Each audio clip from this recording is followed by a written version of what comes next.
Bonjour à tous et à toutes. Une excellente journée dans la présence de notre Seigneur. Acte 19, versets 1 et 2. Pendant qu'Apollos était à Corinthe, Paul arriva à Éphèse après avoir traversé les hautes provinces de l'Asie. Il rencontra quelques disciples et leur dit : « Avez-vous reçu le Saint-Esprit lorsque vous avez cru ?» Ils lui répondirent : « Nous n'avons même pas entendu parler d'un Saint-Esprit. » Est-ce que Paul aurait pu formuler sa question en disant : « Permettez-moi de vous parler de votre foi ?» Tout comme, on va le voir, Priscille et Aquilas auraient pu demander à Apollos : « Est-ce que tu nous permets de parler de ta foi ? Permettez-moi, permets-moi. »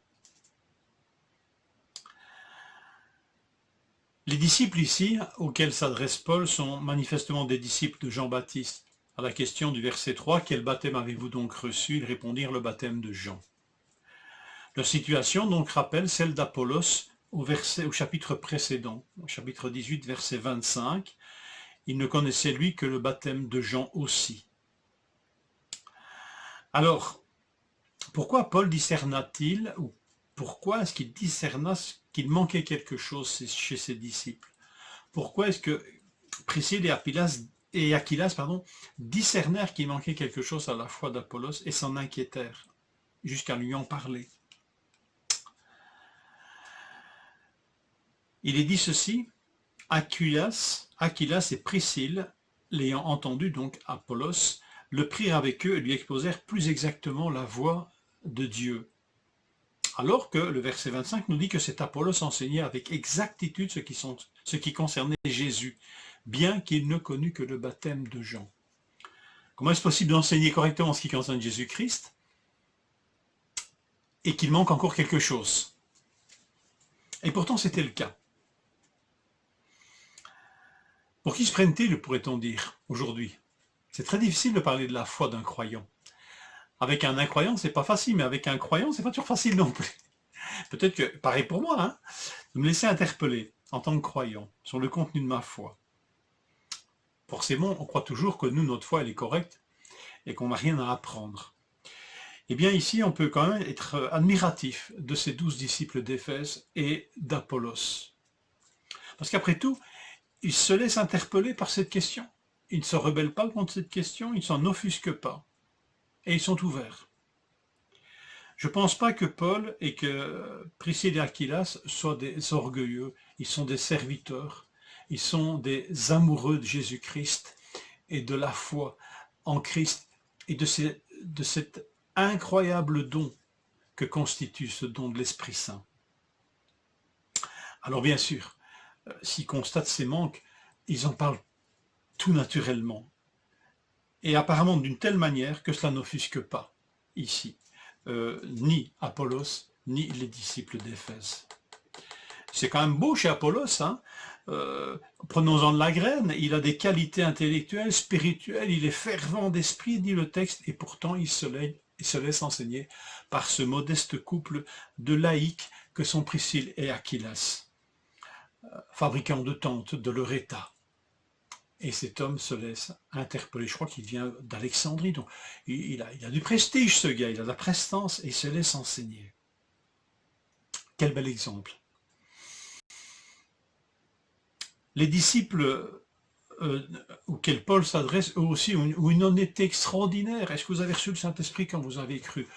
Ben oui, bien sûr. Non, ils disent pas. Ben, on n'a pas entendu dire qu'il y a un Saint-Esprit. Je pense que par là, il ne faut pas entendre qu'ils ne savent pas que le Saint-Esprit existe. Parce que Jean quand même a parlé du Saint-Esprit. Lui qui a dit que celui qui lui succédait, c'est-à-dire Jésus, il baptiserait non pas seulement d'eau, mais d'Esprit Saint. C'est quand même assez fondateur dans le discours de Jean. Donc ils ne doivent pas être ignorants de l'existence du Saint-Esprit, mais ils ne savent pas que l'Esprit Saint a été donné depuis la Pentecôte. Ils ne l'ont pas compris. Donc, en fait, ce que Paul va surtout s'attacher à faire, c'est de leur parler de Jésus-Christ.